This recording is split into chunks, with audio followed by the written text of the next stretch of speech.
Casey's Audio Vault. March 10th, 2010.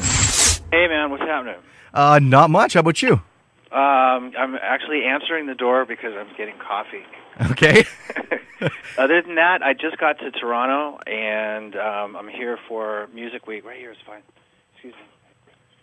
I'm here for Music Week, and I've got a speaking engagement tomorrow where I'm going to be interviewed in front of an audience, which I'm a little nervous about. But You're nervous about being up on stage? yeah, well, and talking, that's not what I do.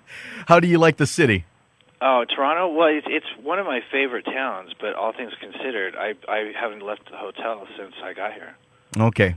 Well, I'm in the prairies, so we hate Toronto. So you can hate the city if you like. Oh, you're in the prairies. So why do you hate Toronto? People from Toronto think they're the center of Canada, and most people, if you ask them to name a Canadian city, the first thing they say is Toronto. So they get all the glory. Oh, I see. Well, I don't want to get mixed up in all that. Good idea. Stay out of it. I've been keeping an eye on your Twitter account. How was your trip to the dentist? Oh, dude, you know what? Okay, I went to a new dentist, and I have this little family dentist that I've been going to for years, and he sort of, lets me get off with a lot of whatever. But I broke a tooth, and I had to go to I went to a real dentist, and I was there for 3 hours, and they only had cleaned just my bottom row of teeth. I've got 2 more appointments. I have to go back there, and it was painful, and I hate going to the dentist. I'm with you there. But I have to say that the dentist himself is actually very cool. Have you been enjoying going on Twitter and updating all your fans?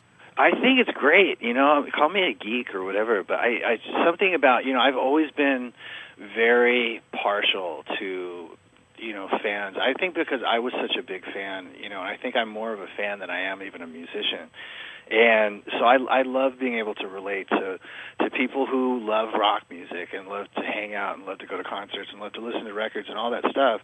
And it's one of the most personal kind of interactive ways of communicating with them. And it's also very casual. It doesn't have to take anybody out of their comfort zone. You just you put something out there, they can respond, you can see what they say, you can respond back if you want, you don't have to. It's pretty cool. Do you follow Ashton Kutcher? No, I don't. But I know he's got a lot of people who do. Apparently so. Is there anyone you follow? Anyone you like to keep tabs on? Oh, I have some funny people. I follow people that I meet that tell me they have a Twitter account. So I got like Nikki Sixx and George Lopez, and I've got like Seymour Duncan pickups, and I met Lady Gaga, so she gave me. So I was like followed her. I got Aerosmith. I've got Ozzy, and then I have some random people that I know. I mean, just a couple of different people. I have a couple of fans that I actually follow as well. We can't talk this whole time about Twitter. The new album is out in a couple of weeks. You've chosen Miles Kennedy from Alter Bridge to sing. Right. Was he actually approached by Led Zeppelin? He was. That's actually how I first was sort of hip to his existence, was about the Led Zeppelin thing. And then Matt Sorum, a drummer, obviously, from Velvet Revolver, during our lead singer search, had mentioned his name, and I was like, I got to find out who this guy is. And so I looked him up, and I listened to Alter Bridge online, and he's got a phenomenal voice. But what happened was when I was at the very end of making this album, I had 2 pieces of music that I couldn't think who would be the right singer for, and his name popped up, and he and I've never met, and or even talked on the phone or anything, and I sort of just took a chance, and I called him up and sent him the song, and then he sent it back, and it was phenomenal. I was like blown away. So he flew in, and we recorded this one song called Starlight, and that was like a revelation, just how his ability just blew my mind. So then I had another song that I wouldn't figure out who was going to sing it, and I almost shelved it. And so I got together with Miles again, and we wrote the song called Back from Cali, which is awesome. And we actually did that a couple of weeks ago and snuck it onto the record. So there you go. That was like one of the biggest discoveries during the making of this record was Miles Kennedy. So why don't you get him to sing for Velvet Revolver too? Because he's very committed to Alter Bridge, and so he wasn't interested in the gig. The only reason he's working with me is because he's got a break. But at the beginning of next year, he's going back to Alter Bridge, and I go back to Velvet Revolver. Any progress on Velvet Revolver, or is that kind of just on the back burner while you're doing the solo? It's not totally on the back burner, but it's taken sort of a back seat because I'm busy with this and all that. But we're still sort of keeping our ear to the pavement, listening for any new singers. People do contact us, and so we're still listening to stuff.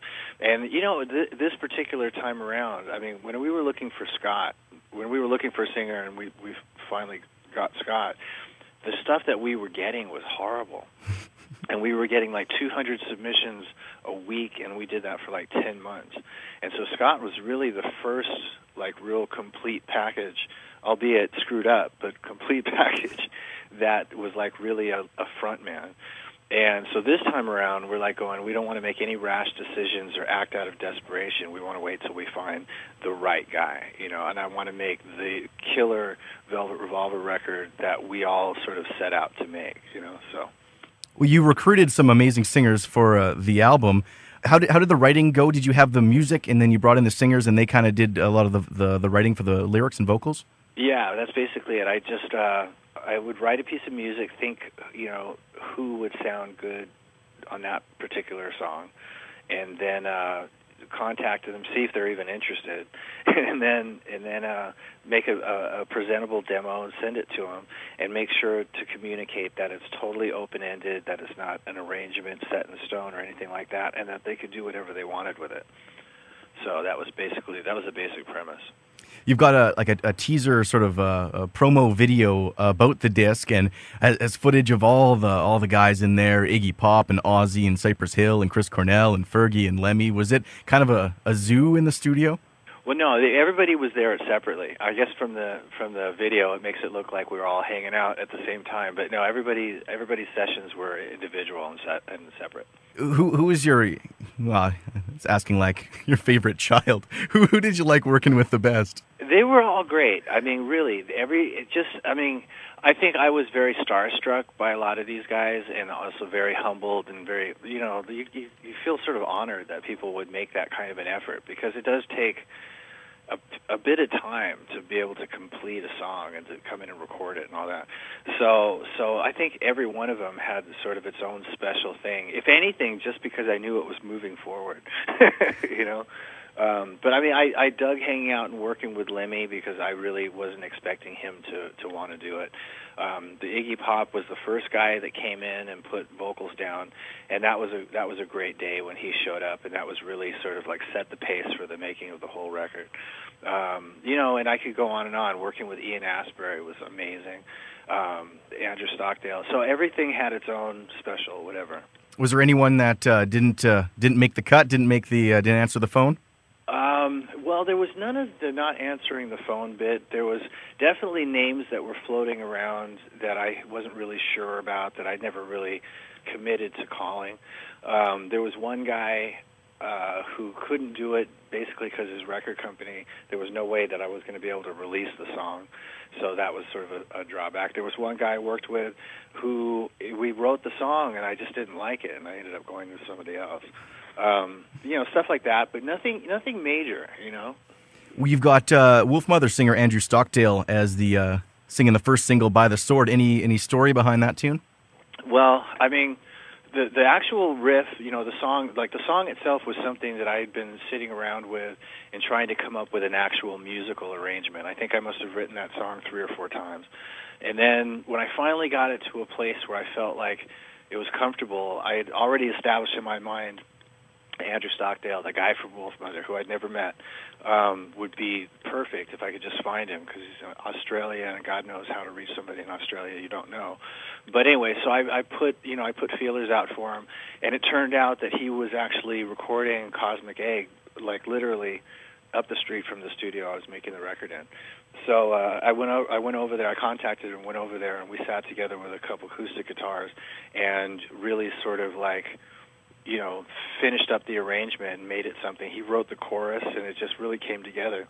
He's just one of these guys. He's very genuine when it comes to the sort of like rock and roll these days. It's hard to find, young guys who really know what rock and roll is, and that have like roots that come from a place where the true rock and roll spirit of like what inspired me to play is shining in them. You know, a lot of kids, their influences only go back to like Van Halen, you know, which is okay, but anyhow, he's got a real solid musical background and knows exactly what he likes and what he doesn't like, and just has his own sort of style. So it was very, very cool to work with somebody who I'd never met, and only has one record that I thought was that good, that was really as good in person as he is on his record. Well, Slash, our time is pretty much up. One more question. Who would win in a fight, Scott Weiland or Axl Rose? You know what? Somebody just asked me that 2 minutes ago, but with Lemmy, not Scott. Yeah, I doubt those guys would ever get into a fight. They would be too busy. They would be late for it. They'd never show up. Slash, thank you so much. Yeah, man, it's good talking to you. All the interviews you want on iTunes and at Power97.com. Casey's Audio Vault. Casey Norman is Power 97's music director and can be heard every weekday from 2 till 6 in Winnipeg, Manitoba, Canada. Power 97 is Winnipeg's best rock.